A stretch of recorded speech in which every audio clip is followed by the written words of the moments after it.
What is going on, guys? Joey here. And today, given the poll that I put up, I will be asking you guys, or answering the question asked by one of you guys: do your lifts need to progress equally? This has always been interesting to me. I don't know why people just default to that. When I try to think deeper as to why that might be, it could possibly be because we think about the total and we think like, well, if I want my total to go up, everything needs to come up at the same time. But I mean, just thinking about the lifts, the power lifts, you know, you're squatting with your legs, you're deadlifting with like your whole body, we're squatting with your torso as well, and you're benching with your whole body as well. They're all full body movements, right? Kind of, sort of, but they're using bigger. You know, you're not like your glutes, your quads, hamstrings, whatever. Those are big giant muscle groups, right? And those are going to be moving. Your squat and your deadlift through space, unlike your bench, which is going to be your upper body. So to think that the progression would be the same, I just think, like, for example, if you're comparing bench to squat, you just got more to work with on squat, right? You have more muscle mass to work with. So, like, where that comes from, I mean, it's kind of like weird to me that like that's what people think. But I was like that too. And, you know, the quick answer to the question is no, they absolutely don't need to all progress at the same time. And there may be times when you kind of have to focus on one just because you're only allowed so much sort of recovery allowance, right? Like you just can't handle like a lot. So you have to kind of focus on one thing versus the other. And that's totally fine. And I will tell you guys a little story about me, which I think I've told you guys before in the past. But basically, so, you know, coming up in the beginning, I would say my bench was already like very ahead. So like if I look at my bench when I first started, I think it was like in the 380 range. And then when I finished, it was like 474. Right? Or at least so far, that's the most that I've done in a meet. So 100 pounds. My squat, however, and you know, it's all relative, right? So we have to think in terms of like percentage, like what percentage did it go up? I think usually when people ask this question, we usually think about like just kilos, right? The kilos that they go up will not be the same. Or at least they don't have to be. If they are the same, I would think like, well, why is your lower body progressing like your bench, right? Why isn't it more? In the beginning, over time, well, let me go back to where I was. So 380 on the bench, 100 pounds on the bench. For a while, I was kind of stuck around the 424, 440 range. Squat, I think my first squat in a meet that got depth was like 474. And then obviously I've hit 750 in a meet. 749.9999999, whatever. And then deadlift, I don't even know what my deadlift was my first meet. Probably, I want to say low fives. And the highest one I registered was probably only 300 kg. I attempted 310. I thought a lockout was good. Got 1 to 2. Oh well. But you guys know how I'm built, right? Not the best. And that's going to tie into why I think it will be best not to focus so much on, you know, all your lifts going up at the same time. Because everybody's body type is different. Some people, they might be like super advanced on one lift. Like I was a bodybuilder before powerlifter. So my bench was like really ahead, right? if my bench is super far ahead, then it's not going to have as much room to grow as the other lifts versus my squat, which growing up, they told me that, you know, it was bad to like train leg or like squat heavy and deadlift from the ground. So I just never did it. And my bench like kept going up and up and up. And then when I started powerlifting, those two like kind of caught up. So they progressed much faster. So context is important. Everybody's background is important. But when I, you know, and I would always get frustrated about my deadlift, you know, like, wow, like my squat is progressing so crazy. Like, why isn't my deadlift keeping up? Now my power off the floor in my conventional would go up with my squat, but because I had such a rounded back, they just were not on the same page. And once I started to when I started to focus on just like, okay, I'm going to train the lifts that I can train safely the most. And that was, you know, I could squat safely a lot, ton of volume. I could bench a lot. But when it came to deadlift, I just, you know, I did it intermittently. Some of my best meets, I only did it 5 weeks out.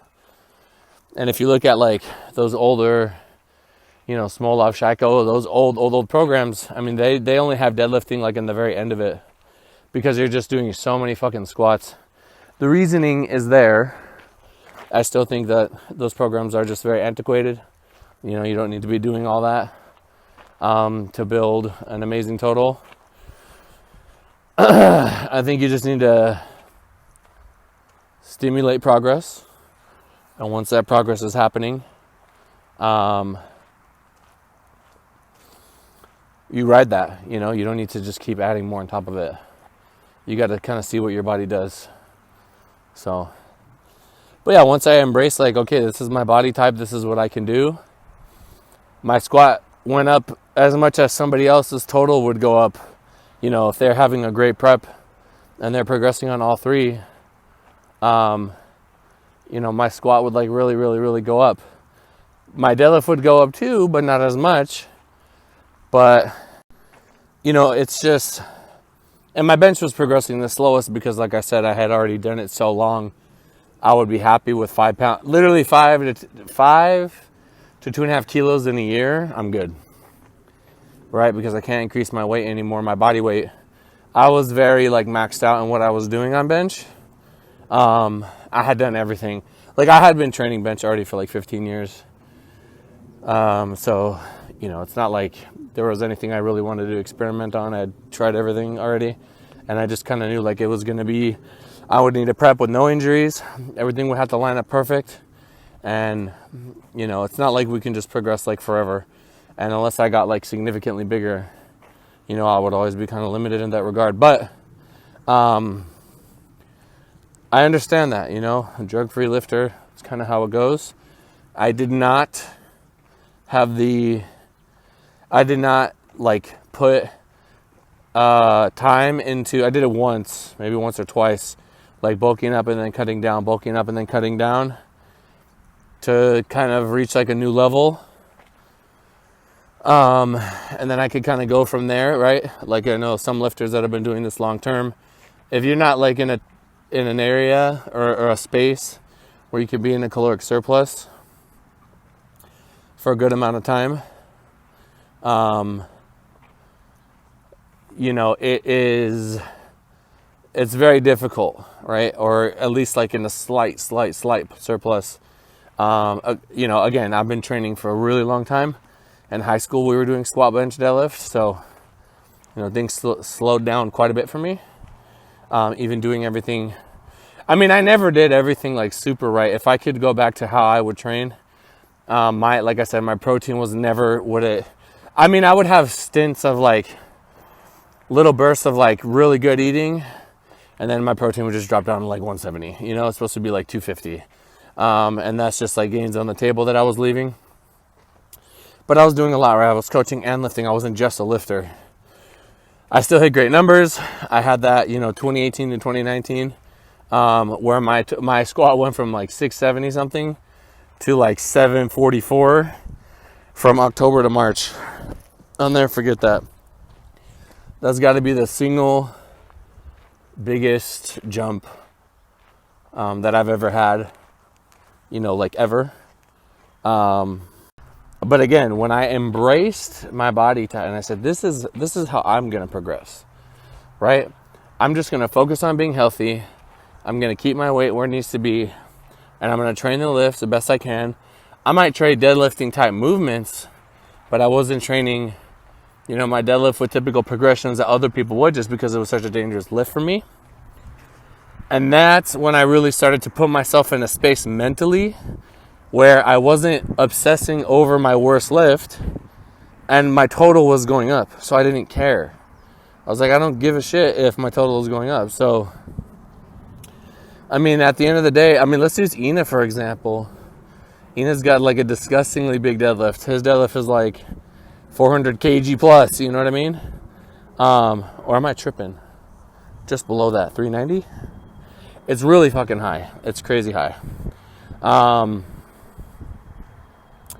385, something like that, something insane. But the point is, it's like you can have two lifts that are like really great and one lift that's not so good and still be a competitive lifter. You can have one lift that's way ahead of everybody else and two lifts that are just kind of average and still be a good lifter.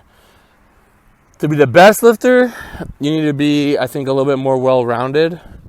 But I'm sure there's anomalies here and there. And we can always find an example of somebody sort of breaking any rule, any thing that you think any way that you think it should be. There's going to be someone who just throws that out the window and smashes it. So I would say don't obsess over your worst lift so much. Give them all equal attention. Focus on what you need to do to get your form right for your body type, and have reasonable expectations based on your body type, your leverages, and what your body can give you. Right? And then, this video can go on forever, talking about weight classes, talking about being heavier. Obviously, if you're a big lifter, like your squat's probably going to go up and it's going to pass your deadlift. And, typically for most people, their deadlift is going to be more than their squat. This is also another kind of like pointless thing. I don't know why people obsess over it. It doesn't matter that much. Some people just built to squat more than they deadlift, and it is what it is. And that's what we just got to kind of embrace. So anyway, before I go, just wanted to say that just because somebody does something some way doesn't mean that it's the best way for you. Just because somebody's lifts are proportioned a certain way doesn't mean that's how your lifts need to be proportioned. You got to find out what works best for you. And if you need someone to help you through that, there's a lot of people that offer coaching, obviously, now these days. But,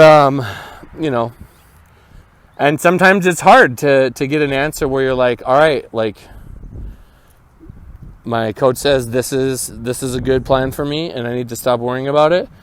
They may absolutely be right. And if you cannot stop worrying about it, it can hold you back. So anyway, that's all I got, guys. If you have any questions, please let me know in the comments down below. If you made it this far, let me get a hashtag deadlift specialist, squat specialist, or bench specialist, or subtotal specialist in the comments below if you think you're one of those. And I'll see you guys in the next one. Peace.